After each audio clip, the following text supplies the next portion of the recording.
So next जो topic है हमारा वो है रेफ्रिजरेशन मेथड। देखिए, रेफ्रिजरेशन मेथड में हम क्या सीखेंगे कि हम रेफ्रिजरेशन इफेक्ट किस किस तरीके से हम यूज़ करते हैं। जैसे कि फर्स्ट देखिए, आइस रेफ्रिजरेशन है, means by the help of ice हम रेफ्रिजरेशन इफेक्ट लेते हैं। लाइक पानी को ठंडा करने के लिए हम आइस की ज़रूरत भी आइस की भी हेल्प लेते हैं।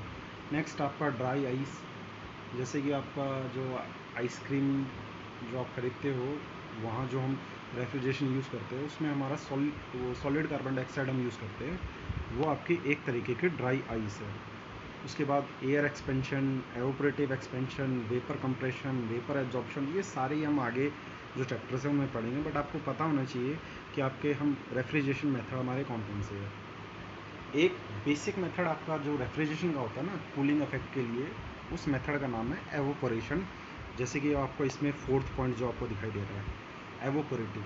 जैसे कि गर्मियों के टाइम में हमें पसीने ज़्यादा आते हैं तो बोलते हैं कि कॉटन क्लॉथ पहननी चाहिए। तो उसका रीज़न ये है कि जो कॉटन क्लॉथ होते हैं, कॉटन क्लॉथ के अंदर जो पसीने एब्जॉर्ब करता है और जो स्वेट होता है हमारा पसीने, वो जल्दी ही वेपराइज हो जाते हैं। जब वो वेपराइज होंगे तो आसपास की हीट को भी लेके चले जाएंगे, जिसकी वजह से वहाँ में कौन सा इफेक्ट मिलता है, कूलिंग इफेक्ट।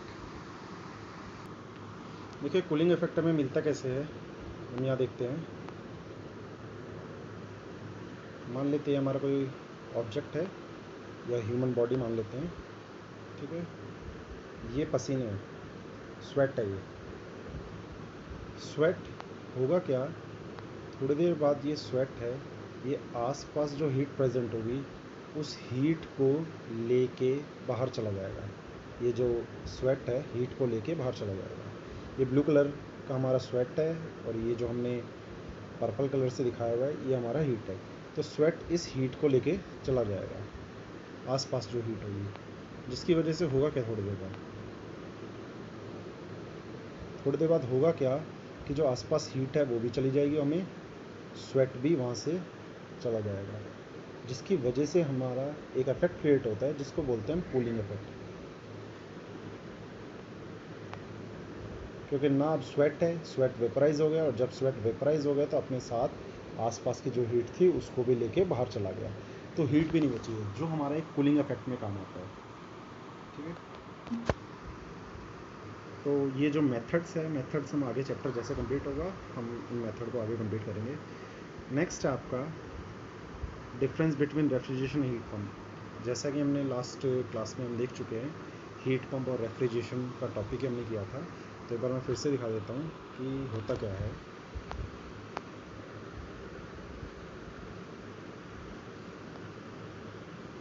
ये हमारा टी लोअर टेम्परेचर होता है, ये हमारा टी हायर। हम क्या करते हैं, लोअर से हायर पर अगर हमें कोई हीट वापस निकालनी है, यहाँ से हीट बाहर निकालनी है, तो हीट एक ही कंडीशन में बाहर निकल सकती है, कब, जब हम इस पे आउटपुट में वर्क दें।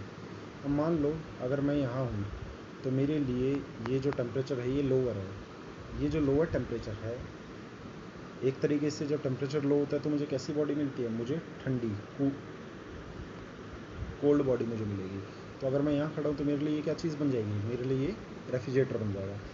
बट अगर मैं यहाँ हूँ, इस केस में क्या हुआ है, हीट यहाँ से ली और इसको दे दी, जिसकी वजह से इसका टेम्परेचर क्या हुआ, हाई हो गया, बढ़ गया। तो मुझे कैसा टेम्परेचर मिलेगा, यहाँ से मुझे हाई टेम्परेचर मिलेगा, जिसकी वजह से हमें जो यहाँ चीज़ मिलेगी वो होगा हीट पम्प।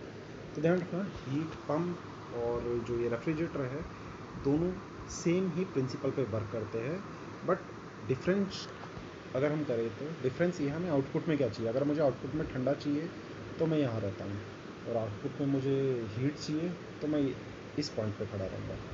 फिगर दोनों की सेम होती है, जैसा कि आप देखना चाहो तो इस फिगर में भी देख सकते हो, सेम ही प्रोसेस है। यहाँ T2 से हीट जा रही है, T1 तक पहुँच रही है। अब इस फिगर को आप उल्टा करके देखो तो सेम ही फिगर नहीं बनेगी, और इनपुट में दोनों को हमने वर्क दिया हुआ है। नेक्स्ट, ये आपका हीट पंप है। हीट पंप की डेफिनेशन आपका क्या होगा, it is a device which supply heat to a desired body. तो हीट पंप होता क्या है? ऐसा पंप या ऐसा डिवाइस जो हमें क्या सप्लाई करता है, जो कि हमें हीट सप्लाई करता है। और what is refrigeration?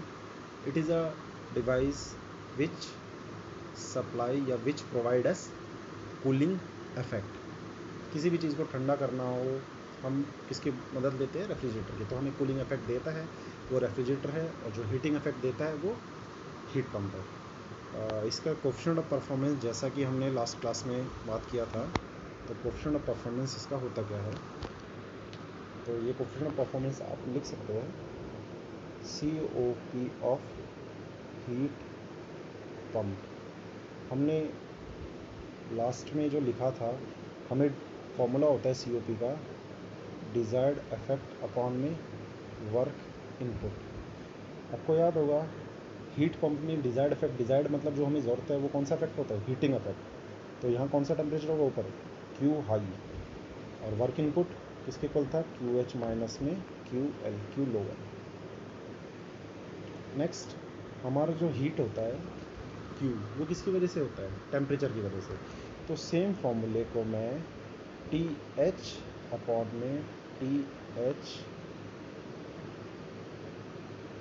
Minus TL भी ले सकता हूँ। ध्यान रखना, कुछ नहीं किया मैंने, हीट की प्लेस पे टेम्परेचर को डाल दिया। जहाँ भी हीट था वहाँ मैंने टेम्परेचर को डाल दिया। QH था तो TH डाल दिया। क्यों?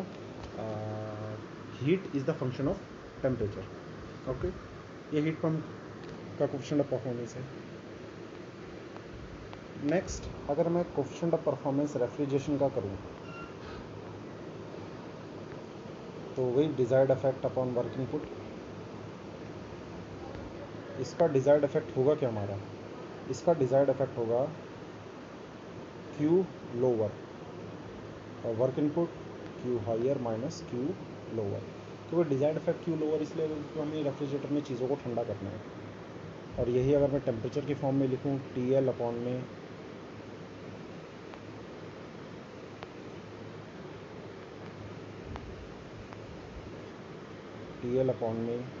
TH माइनस TL, हम ये लिख सकते हैं। ओके, अगर आप दोनों के रेफ्रिजरेशन इफेक्ट को लिख लो, Q ऑफ COP, दोनों के COP को लिख लेते हैं। Coefficient of performance of refrigerator किसके इक्वल आया? T lower upon TH minus TL, और दोनों के सेकंड वाले कौन सा था हमारा? Heat pump. तो हीट पंप के कोएफिशिएंट ऑफ परफॉर्मेंस को लिखूँ तो मैं TH अपॉन में TH माइनस TL। अब आप एक काम करिए, इन दोनों को ऐड करिए, दोनों के लेफ्ट हैंड साइड ऐड कर दो, राइट हैंड साइड ऐड करो।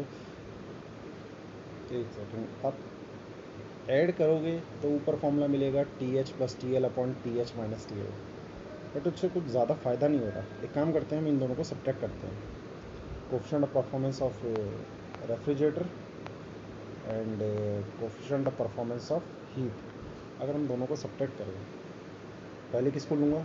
हीट को, और फिर रेफ्रिजरेटर को, तो हमें क्या वैल्यू मिलेगी?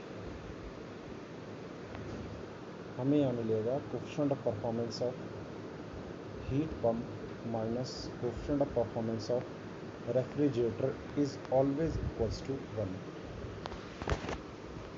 COP of heat pump minus COP of refrigerator is always equals to 1। ये रिलेशन आपकी बहुत इंपॉर्टेंट रिलेशन है न्यूमेरिकल के लिए।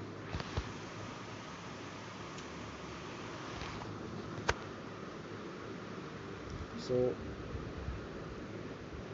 नेक्स्ट, हमने पता कर लिया कि हीट इंजन होता क्या है, बट इसमें इम्पोर्टेंट है आपका COP का आपको फॉर्मूला याद रहे। एंड यहाँ हमारा फर्स्ट चैप्टर कंप्लीट हो गया है, और जो हमारा सेकंड चैप्टर हम नेक्स्ट क्लास में स्टार्ट करेंगे। बट उससे पहले आप अपने इस चैप्टर के जो भी मैंने लिखवाया है, जितना भी, 1 पेज हो या 2 पेज हो, आप वो सब लिखिए, नोट्स प्रिपेयर करिए, और कोई प्रॉब्लम हो तो आप प्रॉब्लम मुझसे पूछ सकते हैं। ओके।